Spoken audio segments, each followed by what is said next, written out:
This is the one poem in the sequence which Joyce himself set to music. And if one were to hear Joyce's setting of this, an extraordinary play with all of those repeated adieu, adieu, adieu, bid adieu in the first line, extraordinarily working his way across between the bid adieu, adieu, adieu, bid adieu to girlish days. Extraordinary working through of the sounds of the letter D and the repetitions which are going on there.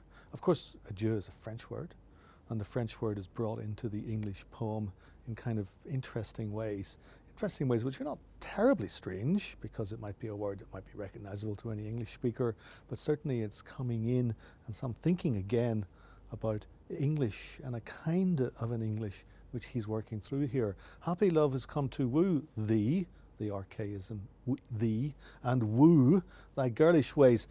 Thee and woo thy girlish ways. Again, there's a moving back into another kind of English, another kind of a moment, and that is made more explicit by what's coming with the two words which again are archaic words that we no longer or rarely use in English.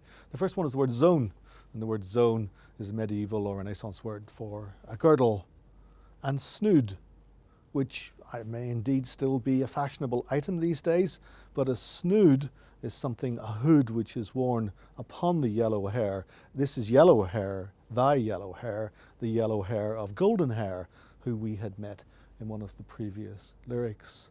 But having introduced the zone, then in the second stanza he thinks about it is time to unzone thy girlish bosom unto him, and softly to undo the snood that is the sign of maidenhood. Undo, snood, maidenhood. Again, the musical language is working through the words. The sounds of the English itself are echoing and rhyming through the lyric, but also, of course, they're all existing there with a purpose.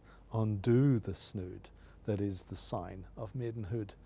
Very interestingly, and interesting for any scholars of semiotics, what Joyce does in the last line here is indeed he actually reveals the sign. The sign itself is explained at one of those points at which the sequence itself does reflect upon what it's doing, which is in a way working in a symbolist mode. Nothing really does appear to be what it seems to be literally. It all seems to be working symbolically. But here, of course, with the undoing of the snood that is the sign of maidenhood, is the moving towards into a kind of explicitness, a disrobing literally, but also a disrobing of metaphor itself. The next poem in the Stanislaus Joyce sequence, number 12, returns to this notion of being hooded, and it returns to this notion of an ancient language somehow beginning to reveal itself. I wouldn't say at any point in time that these poems ever really genuinely become naked as such, but these are the certain points in which they begin to reveal the explicit quality of what it is that they're thinking about, particularly as it heads towards the consummation of the love affair.